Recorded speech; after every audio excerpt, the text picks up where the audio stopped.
మేము పొట్లకాయ విత్తనాలు స్నేక్ గార్డ్ సీడ్స్ నాటుతున్నాం. ఇవి అక్షయ సీడ్స్ వారి ASNG 901 అనే వెరైటీ. నాటడానికి 24 గంటల ముందు వీటిని నీటిలో నానబెట్టుకుంటున్నాం.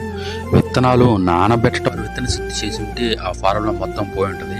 అందుకే మళ్ళీ మేము ట్రైకోడర్మా విరిడితో విత్తన శుద్ధి చేస్తున్నాం. ఇవి సీడ్స్లో ఇంకా తడి ఉంటుంది. ఇలా గుడ్డలో చుట్టేసి 3 గంటలు అలాగే నీడపట్టున ఉంచేసాం. ఇప్పుడు బాగా కలిపితే విత్తనాలు వేరు అవుతాయి. విత్తనాలు బాగా ఆరిపోయినాయి. మేము ఆల్రెడీ పందిరు వేసుకున్నాం. ఆ పందిరిలో ఎలా పెట్టాలో ఇప్పుడు మీకు చూపిస్తాను. 6 అడుగులు పొడవు 5 అడుగులు వెడల్పుతో మేము ఆల్రెడీ పందిరు వేసుకున్నాం. విత్తనాలు నాటే ముందు తడిగా ఉండేలా చూసుకుంటే మనకు మొలక శాతం ఎక్కువ బాగుంటుంది.